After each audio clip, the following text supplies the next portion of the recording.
You're listening to Passions and Prologues, a literary podcast where each week I'll interview an author about a thing they love and how it inspires their work. I'm your host, Adam Sokol, and if this is your first time listening in, thanks for joining. If you've been around for a long time now, thanks for coming back. Excited to have you all here. Today's episode is a discussion I had with author Kerri Schlottman. She has a new book out called Tell Me One Thing, and it is this really depressing isn't the first word I would use, but it is a slightly depressing, extremely powerful portrait of two Americas. It takes a look at examining power, privilege, and sacrifice.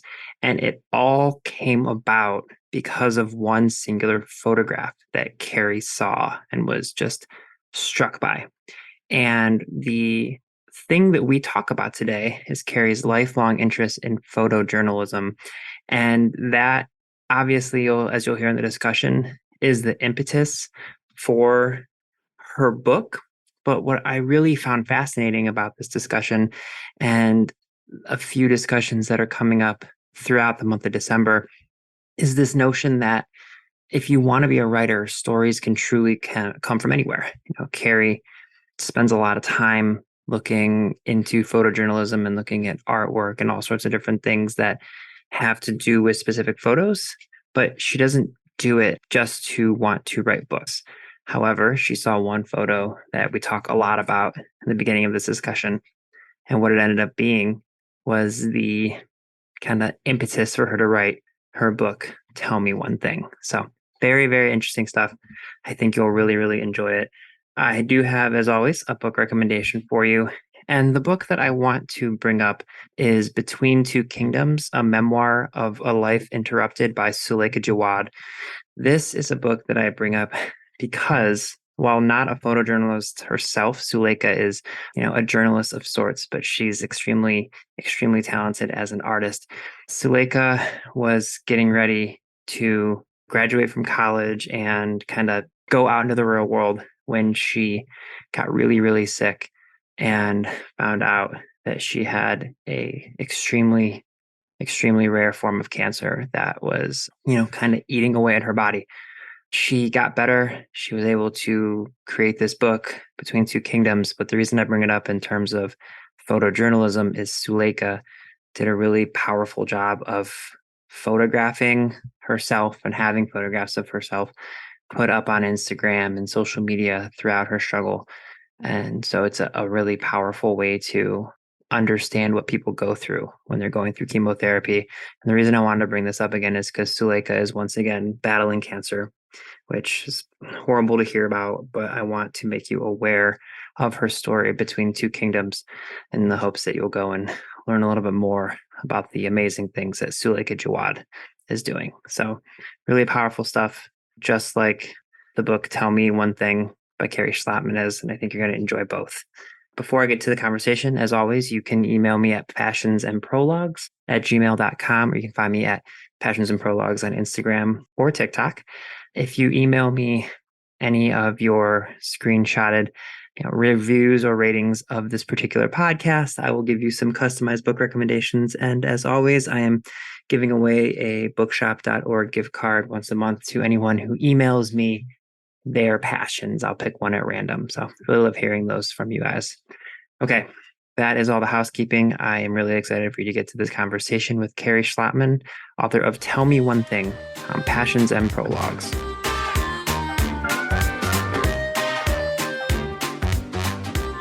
Okay, Kerri, what is the thing you are super passionate about that we're going to be discussing today?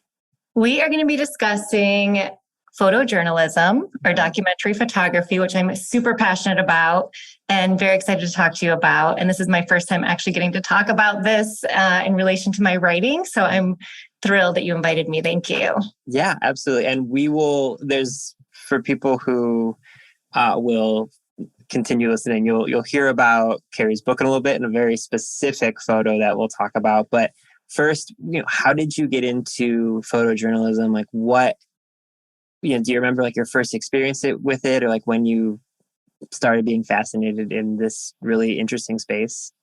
Yeah, well, I've always been a writer and a storyteller, even since I was little. So I anything. I was always drawn to anything that had the ability to tell a story in a really different kind of way. So I immediately, as a young person, was interested in art and specific kinds of art. So I actually, when I went to school, I studied English, but I didn't do the kind of traditional MFA. I decided to do more of a hybrid arts and English track. And so I remember being in art history class, and when I was being brought up, like I kind of grew up in a low income community in Southeast Detroit. Didn't have a lot of arts exposure besides going to the Detroit Institute of Arts, like the one time a year school field trip. But I was around a lot of books growing up. My mom's a big reader, but so I didn't really. My idea of art for a long time was like, the mummies at the museum, or like basic. I didn't know context for like contemporary art or for kind of the power of metaphor that you find in art. So I remember being in my first kind of art history class, contemporary art history class, and being exposed to photography, but then specifically to photojournalism and documentary photography, and realizing as a writer, like that a good photo is like a full story, which is a really compelling idea. I think when you write, I'm not a flash fiction writer. I think they might be able to connect with that idea a little bit better. That you can tell a story really briefly. I don't tell stories briefly. I can't even write short stories. I'm like a novel writer from day one, for better or worse. But I'm totally intrigued by the fact, and I always was, that you could look at a photograph and see the whole history of it, and it's real. That's also what's super compelling. So these are real subjects, people, and I'm talking about stuff that's like not staged, that's really kind of like, that documentary style. And I remember the photograph we'll talk about in a bit, like that was one of the first photographs I ever saw, was Mary Ellen Mark's photograph, Amanda and her cousin Amy, and then the rest of the body of her work. And kind of in the context of, the era of, looking at photojournalism as an art form instead of just as photojournalism or something that's done for magazines or commissioned. And that was kind of the nature of that class that I took. So we had some really exciting conversations, and it was like a spark went off, and I thought I need to figure out like how to take that kind of storytelling, that glimpse of storytelling, into a writing arena. And what does that look like? How do you get inspired in that way? And so, I like from then on, I've just been like massively excited about artists and photographers who are doing that kind of work. And I think it's super challenging work also, because again, it's, a lot of the stuff I'm drawn to is looking at culture, looking at parts of culture that people don't want to look at, things that are really challenging to see, but that are happening all around us. And I think these are stories that need to be told, and that art is really telling that story, which is beautiful.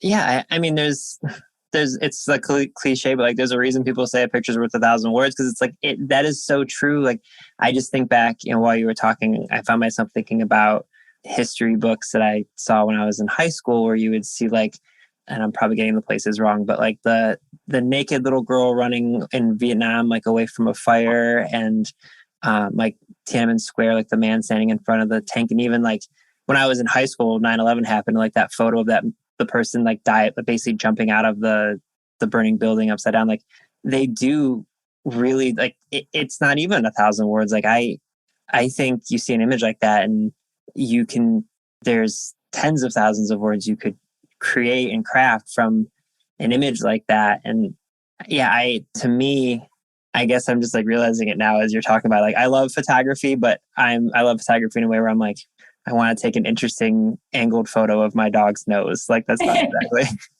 the same things. Like when you discovered this, and like you said, you started trying to think like, how can I write this way? I guess like a really blunt question is like, how do you work to write in a way that mimics what you see in these stunning photos? Yeah, I think, I've thought about this a lot, because I have spent a lot of time really thinking about how those two things mirror each other. And I think, a lot of my writing is very character driven. And I think it's because, when you look at that kind of photography, it's so subject driven. And again, like, when you look at that kind of photography, I mean, even with something like, the person jumping out of the building, which is such a devastating photograph, but you can almost understand everything about that person, as another person in the world. What would be happening? And, what kind of person are you that is your choice, and that's the way that you're going to deal with the situation. And I think, some of the photography I'm most drawn to are, again, these, sort of low income areas, the way that people are living. And some of that was also kind of, the first time I ever saw photographs like that, it was also a mirror of some of the way that I grew up and some of the people I knew growing up. And I never thought that there was a connection between that and art. And so when I started to see that, I thought, oh, like there's a place for our voices in this, which is a really powerful thing. And I think it happened to me at a moment where I was just learning really how to compose my writing. Again, I didn't really study creative writing. It was a bit entwined in what I did, but having not done an MFA, a lot of it was self-driven. So, the way that art inspired that was really to think about, I get really inside the characters' heads, for better or worse, so this is my style. And if you like that kind of thing, it's really great. But I think that I'm most interested in that, like, what's the psychology of your characters, and then how do they relate to each other because of that? And I think a lot of that is driven by looking at those photos because, again, photography, these are real people in real situations, and I have the luxury of making up a story, but I still need it to be as realistic as possible so that you really do believe these are people and believe that these things are happening to them and that this is how they would interact with each other. And so when I think about writing scenes, I try to think about, like, if you stepped back from it, like, what would the snapshot look like? Like, what would a photograph of that scene look like? And what could someone take away from, that moment? And then really try to inspire that same kind of feeling that you get when you look at something that's been composed in an artistic way. I love that so much because one of the things in a recent episode, I was talking with Dawn Kurtagich, and we were talking about one of the main things that makes an author, like, yes, it's the ability to write well, to craft a sentence, to say something in a way that makes people want to read the next sentence. But like a lot of that comes from being perceptive and like looking around and seeing, like, I always think there's this, this is a weird way of thinking about it, but it's the way I always think about it when I think of things like details and stories. There's a bar in Las Vegas in New York called the Nine Fine Irishmen. It's an Irish pub where they play live like Irish music, but like it's like a very big bar. Like I look up in the corners and they have like these old faces of these like old Irish authors, and like it's just like up in this space that no one would ever look. Like anytime I'm there, I find myself looking like up at those, and I'm like, who put those there, and who are those people, and what are they? And like, but when you go to a museum, say, and they have a photojournalism, like set of things up, like, do you find yourself doing that same thing, like standing in front of a picture and like crafting a story in your head, or does it have to be a very like specific photo that takes you back and you're like, whoa, I need to really examine this? I think I definitely craft a story. Almost everything I see. Yeah. Nobody wants to go with me to see art because I'm there for a long time. But, it's compelling, the idea too, that like, this is art, right? Like the idea that these photographs, and this is where I kind of struggle a little bit with it. Like a lot of that photography is very provocative. And again, these are real people in real situations, and they're consenting to have their photographs taken, which is an important part. But that crossover from being something that might be more sort of ethnographic in nature to something that's literally fine art that's in the MoMA collection now, or so, like that's a kind of crazy thing if you think about it, And so, yeah, I feel almost like obligated to spend time with that when I see it, because I feel like I owe it to the real people in those photographs. And I'm so curious about who they are, what's going on, what were the circumstances of this. And I have obviously, like most every author, I have a very active imagination. So I craft stories very quickly about that. And I think it's not something that is forced. I think, again, when that photography is done well, like that's the result. Ideally, you should be looking at it and wondering what's happening here. Who are these people? What happened right before this? What happened right after it? Like, where are they now, etc. It's sort of designed to, it's designed to stop you in your tracks in a way that, I think of, this is going to be a weird way of like countering it, but Instagram now is this app where you're not supposed to, but you see the most idyllic version of everyone's lives. You see the most perfect picture of the 40 they took in front of the sunset at the beach.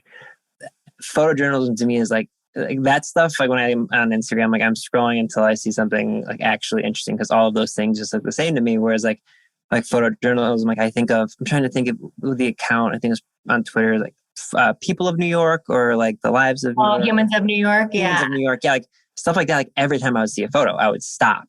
Yeah. And I think that to me, because I always like to say, like, I love going to art museums. I do not have a art history background. I know nothing, like I couldn't point out a single artist, but I know if I'm like, it makes same things make me stop and look at it. And I'm like, I'll find myself in front of a painting for 10 minutes just thinking. And I think that's photojournalism at its best. Like you said, it forces you to think like, what happened here and what is happening now? Absolutely. And, it's totally fascinating to me because this whole, photojournalism kind of had its beginnings in like the 1930s during FDR's time. They sent, a photographer, Dorothea Lange, out to photograph migrant workers' experiences across the country as a way to make a case for, people needing support, like more financial, social support into the country, and et cetera. And now her work is in the MoMA collection. And it's kind of like, and I wonder about this all the time because we are so saturated with images because of social media. Like that was really powerful when she did that in the 30s. It basically was the game changer. People saw those photographs. They saw how hard people's lives were. And then they really, it was the tide change that FDR needed to get people to agree to allow more money to be, funneled into social services. I don't know if that's possible anymore. I think people are too used to seeing things. And I think you're right. Like it takes a lot to actually stop you. We're very desensitized now. Yeah, I mean, and it's not even just photos. And sorry to everyone listening who has listened to me for a long time. I'm going to talk about a book called Lillian Boxfish Takes a Walk again for like 4 seconds, because I talk about this book all the time. If you're unfamiliar, it's by Kathleen Rooney, and it's the story of this 87-year-old woman who lives in New York City. And she basically goes for a walk on New Year's Eve and thinks back to her life when she was in advertising for R.H. Macy's. She was the highest paid woman in advertising in the country. And she talks about how like when she first started, they would write these long, like page-long descriptions, and they'd be playful writing. Would it be about like an icebox or a vacuum? And like she kind of laments about like, you couldn't do this anymore. And then I'm in my mid-30s and I lamented. I'm like, I would love to see like a full page ad in the paper about like a vacuum. That stuff I know I'm like a born in the wrong time type of a person, but you're right. Like I think the whole desensitizing, like it takes a lot.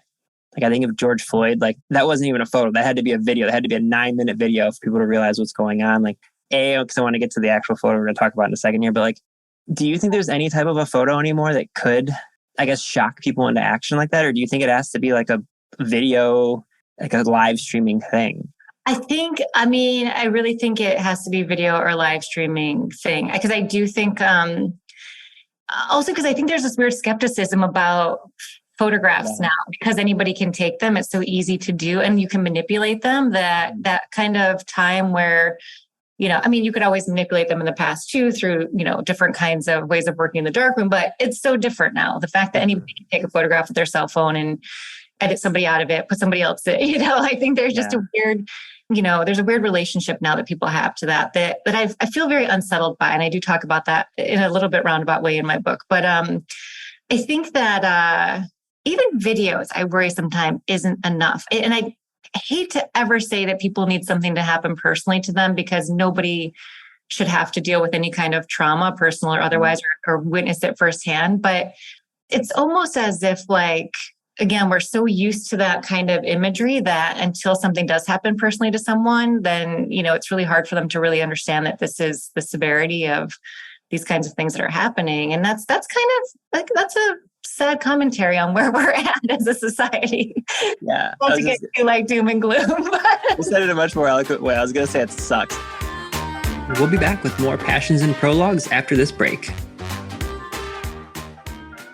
Hi there. I'm Heather Drago. And I'm Sarah Saunders. We host the podcast That's a Hard No, about saying no and setting boundaries, so you can become that true and empowered you that this world needs. Saying no isn't just okay.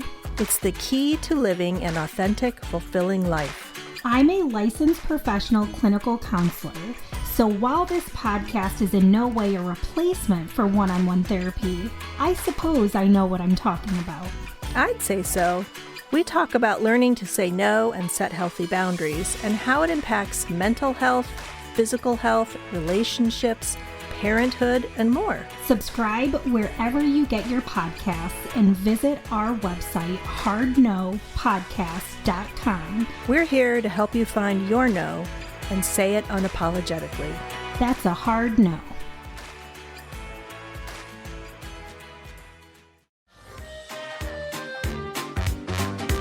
And now, back to Passions and Prologues. We're recording this on November 11th when Twitter's in a total hilarious dumpster. Honestly, being on Twitter this week has been the best thing ever because it's hilarious. But there's dialogue going on in real time right now, and people will probably know what I'm talking about when this airs, about the price of insulin because somebody created a fake account for this pharmaceutical company and basically insulin's now free. And the company had to come back and say we apologize for anyone who saw the misinformation. And it cost that pharmaceutical company $20 billion. And that's how their stock fell. But people were tweeting about it. And I just think I've cared about this for a long time. My sister has diabetes. And so I think about the price of insulin. But you're right. People are having fun with it on Twitter, but they're going to go back to their lives and not think about it unless they are directly affected by it. And so, yeah, it does suck, and we're being a little morbid, but it's okay. It's a rainy day for both of us. But okay, but I want to get to your book and the specific photo, because the way I want to frame the question is, as someone who is so fascinated by photojournalism, and like you said, you're so often seeing a photo, whether it's in a museum or online or anything, and crafting stories out of it. Tell me about first this specific photo that kind of stopped you in your tracks, and then why you wanted to dedicate so much time to writing a novel about that photo. Yeah. So this photograph is by Mary Ellen Mark, who began doing photography in, I think it was the early 70s. She had a very long career. In 1990, she took a photo called Amanda and her cousin Amy. And I first experienced this photo in grad school, and it's mega stopped me. It's a photograph. It's actually pretty simple in composition. It's two girls in a kiddie pool. They're young. I think at the time Amanda was 10 and her cousin Amy was around the same age. Her Amy is sitting down in the kiddie pool, and Amanda is standing up and she's smoking a cigarette, and she's got, makeup on, fake nails. And it's obviously in a kind of rural setting. And it's not staged. So, it's immediately just catches your attention. I was originally drawn to it because there's a photograph of my sister and I when we were little in our front yard in a kiddie pool, not smoking cigarettes, but not dissimilar in composition. And I remember thinking, wow, this is, there's something about that kiddie pool. Again, you can just imagine the story. And then this girl who's, so provocative in this moment. So I was so drawn to that photograph. And I hadn't really known that much about the background of it, or, the relationship that Mary Ellen Mark had with the subjects. And I think maybe a few years later, she's done a lot of books with Aperture. She did in her lifetime. And I remember reading that the Amanda was, that Mary Ellen Mark had been sent to photograph by one of the magazines, this school for troubled kids. And that's where she met Amanda, the young girl, and then ended up spending a couple of days with her and her family. And she happened to catch that photograph right as she was leaving town.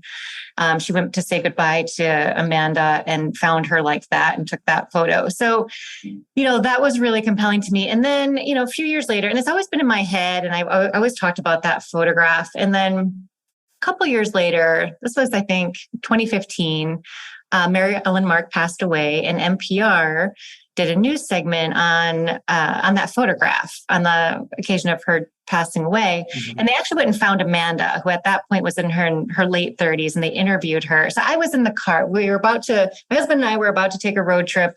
We were about to leave New York and go through Pennsylvania. And so we were caught in tunnel traffic or something listening to this NPR segment. And I was like, this is the photograph. And So they had Amanda on as an adult, and they asked her, about the photograph, about the experience with Mary Ellen Mark, and also why she allowed herself to be photographed. And, you can look this up to get the exact wording, but essentially said, she thought someone would see it and come and help her, which was such a devastating thing to hear someone say, because again, we know that just doesn't happen. And she had a really hard life. She was in and out of foster care. She was in and out of prison.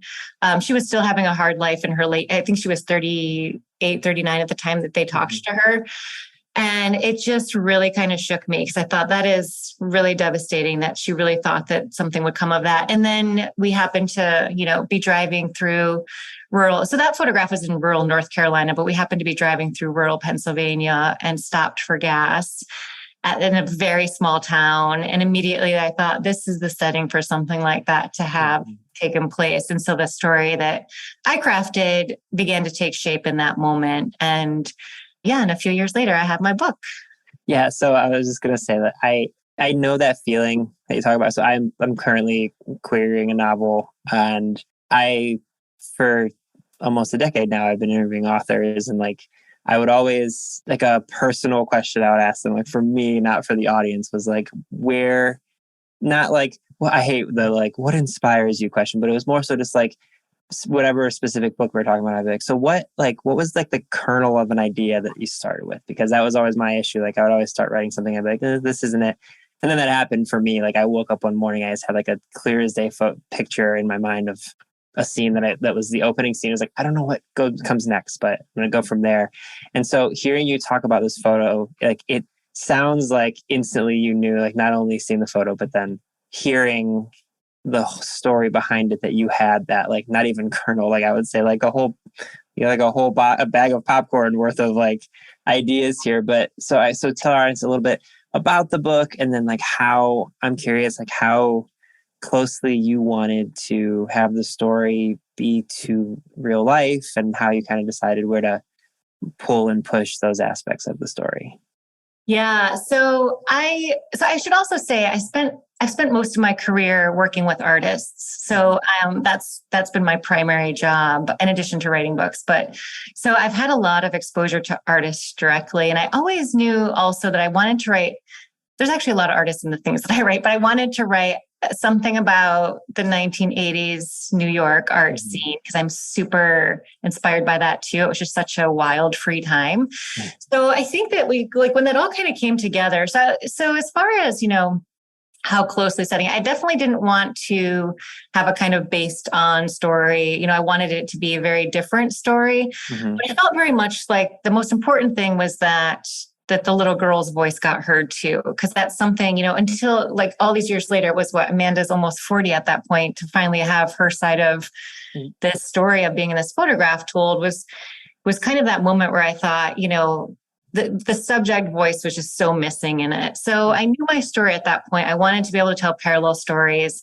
I also, by the time Mary Ellen Mark took that photograph, she was already really well known, did not launch her career, but I thought, what happens if you actually launch a career off of a really provocative photograph and kind of not forget about, but don't really acknowledge, the subject's struggles in it? What does that do to you professionally? And how do you cope with yourself as you're earning recognition and building your career off something that's, there's a very, question about objectification when that's there. And again, that crossover of that kind of photography being seen as fine art, I'm still, that still is something that I just needle with, because I think I don't know how I feel about that.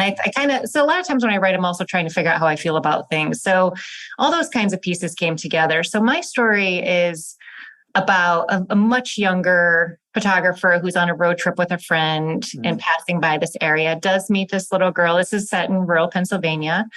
Meets the young girl, spends a day with her. And as she's leaving, it's obvious that this young girl's mom is, a prostitute at this little kind of truck stop motel. And again, this is very much inspired by the setting where we had stopped for gas in real life. And I thought, wow, what happens if you grow up in a place like this? Who are you? What is and I saw kids running around. I thought, what is your life like? There's nothing here. And so it was kind of the perfect way to tell the story of someone sort of being able to slip through the cracks of adult attention and, the kind of care and security you needed at that age.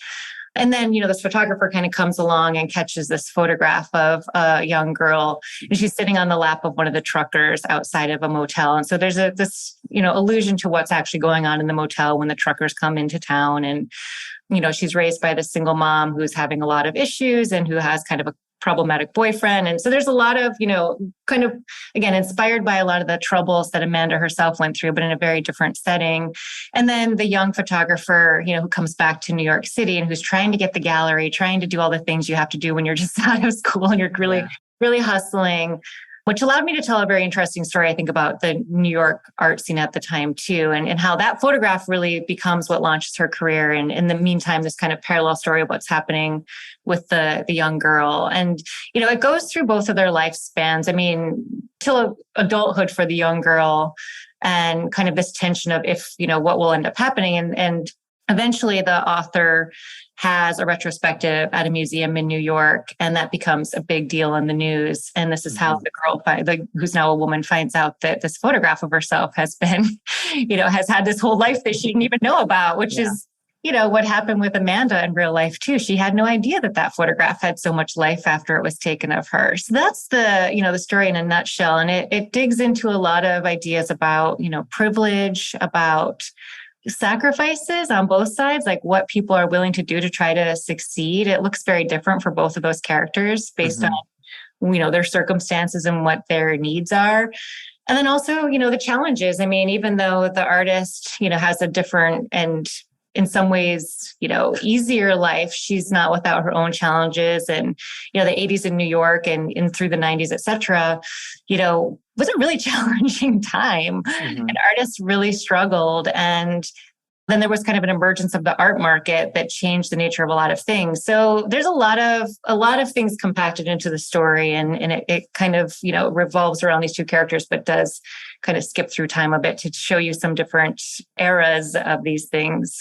Yeah. First off, I can hear the passion in your voice about all of this. And that's my favorite thing, talking to authors. And you can hear in your description how much all of these aspects of your story means to you. And I'm curious, having said you worked with people all your life, like artists specifically, have you ever had a chance to talk to photojournalists about that weird dichotomy of I'm here to take photos and then I'm going to go my separate way, and this photo could be something that becomes a huge deal, and that push and pull, I guess, of I can't really help these people. I can take these photos and it can shine a light on what's going on here. But having these people in the photo, it could very well take on a life of its own. And have you ever had a chance to talk to actual photojournalists about this? I can't imagine that internal struggle they must go through. I have talked a little bit with some artist friends about this, not who are specifically only doing that work, although I think they all kind of struggle with this depending on what their subject-based work looks like. It's interesting because at some points, Mary Ellen Mark did intervene in circumstances, later on at some point in her career. I remember reading a book about how she thought there might be some sexual abuse going on. So she reported it. And so I think when she thought that there was something that there should be some intervention, she did take some action. It wasn't necessarily so direct, and I think I do play around with this in the book too. What can you do? What's even if you feel super compelled that you should do something, what is it? Can you, in my story, she can't take the girl with her, she can't. Maybe she could have tried to stay longer. There's a lot of questions about what that looks like. And I think that's where, I think for artists, what's I don't know a single artist that doesn't struggle with questions about their relationship to whatever they make, whether it has a subject-based content or not. But I think it's really hard to do either. It's really hard to get involved and it's really hard to not be involved. And I think that because there's no good solution. And then, no one's really equipped to figure out how to deal with some of these big issues that can be kind of apparent in that. But there are some interesting examples. There's an artist, Brenda Ann, I'm going to say her last name wrong and I feel bad, but it's Kennelly.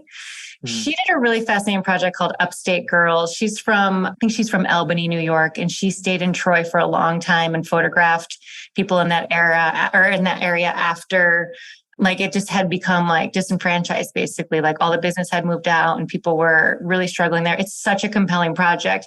And she she lived there with them and like, would mentor the girls and would really do a lot as far as trying to intervene in these soft ways, like role model ways, or, and I think that was because she was from a community very similar to it. So it felt more natural. I think it was probably harder for someone like Mary Ellen Mark, who was not from that kind of background. She said that, she felt like she could relate to the girls, like to Amanda and the other girls in the troubled girls school, because she had been like a precocious kid. And I was like, that's not necessarily the same. The same thing. But I think there's other artists who, if they are documenting like culture that they're from, I think that they feel more comfortable, maybe, having a little bit of a more interventive role, in that with their subjects than someone who's sent on assignment from a magazine, for instance, to take photographs. Okay. So as someone who is so interested in this field, do you now like ever find yourself wanting to take photographs of I guess, do you do any photography? Again, I mentioned my photography is close-up photos of my dog, but do you do anything like that personally? I don't. I feel like because I write about, it's interesting because I love photography. I don't know if I would take good photographs. I take a lot of photographs of my dog too. Yeah. Nobody really wants to see them. I try to show people and they're like, that's great. Like, we don't need to see more of your dog. I feel like, you know what you're good at and you know what you're not good at. And I think I'm good at writing about that. I think I'm good at understanding what might be happening in the settings and scenes that we see in that kind of photography and being able to relate to how it feels to be in a circumstance that a lot of these people find themselves in. But I'm more naturally drawn to like wanting to write that out versus and play around with words with that, like try to figure out like, what are the other scenes? Like we only get certain moments, in these series. So like, again, what's before and after and what's 10 years from now look like in this setting? So for people who, other than obviously going to museums and, for anyone who doesn't know, you live somewhat close to New York City. It's like you have world-class museums there. We actually here in Cleveland, we have world-class museums as well, where I can see things like that. But like for people who may not be able to have access to that type of thing, like where are maybe some places online that people can find compelling photos like this? Or like just where can people find photojournalism that is still moving in 2022, that in a time when, a lot of places are cutting these types of jobs? Yeah, well, I think as you mentioned, Humans of New York, I think is one of the best sites. I think that Brandon has done an amazing job of capturing the beauty of storytelling. And for anyone who hasn't experienced that site, it's available. I think he's on all the social media platforms. So, and he's got a website too, he's done books, but he goes out and meets people and talks to them and takes a photograph. So the photography part is a little bit different because it's kind of just like, capturing, who the subject is, but then in their words, they talk about their circumstances. It's kind of an amazing combination of both of the forms of storytelling. As far as sites, I don't know, because I usually go, even to see it in real life, it can be challenging because I'm really interested in who's doing that work now. I've seen a lot of the stuff that's already in the collections here or when there's shows of it. I think, and I'm really drawn to like American photojournalism, I think, because it's happening obviously globally, but I think it's particularly interesting because it is a reflection of our country that doesn't like to think about the things that aren't good about itself. And so I think it's really important to see. And, Brenda Ann Keenely, who I mentioned, who did Upstate Girls, that's a really recent project. I think she started that in 2017. There's been other projects too that are similar. But I think, interestingly, if you're a New Yorker reader, the New Yorker actually does a really good job at profiling these series-based projects when they're happening. They've done a couple of profiles now on artists who are doing this work. So that can be a really good way to find it. But I don't know of any specific sites. And if anyone else does, they should tell me because I really curious to know. That's the perfectly acceptable answer.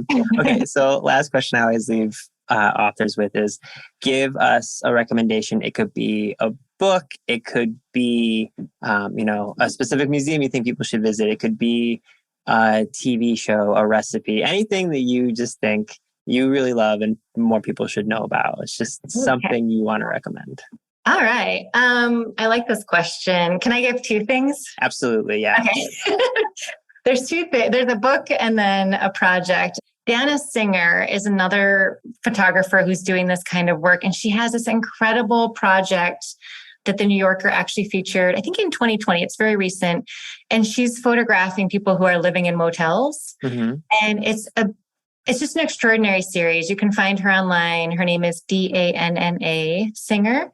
And her work is just phenomenal. I was just looking at it actually yesterday and I thought there was another photo in it and I was like, oh, this is a whole story right here waiting to happen.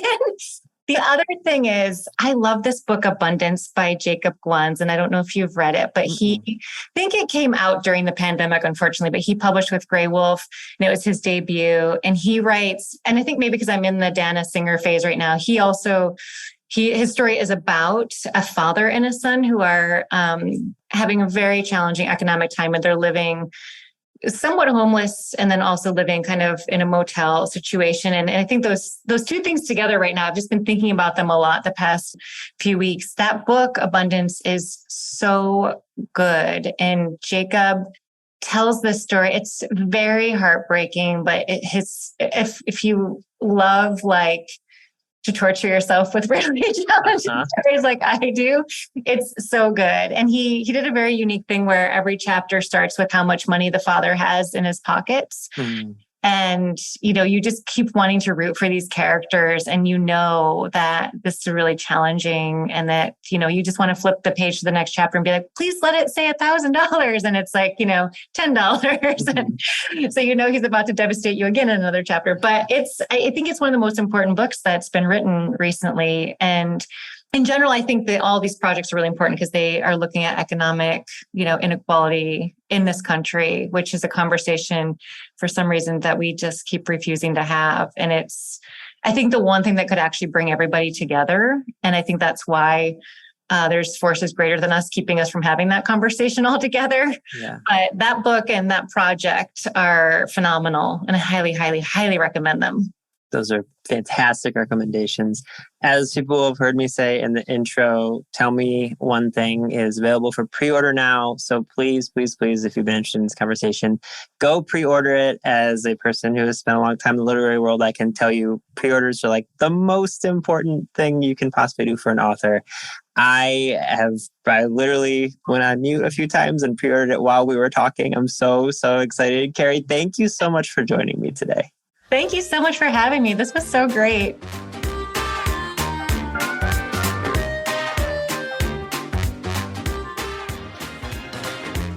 Passions and Prologues is proud to be an evergreen podcast and was created by Adam Sokol.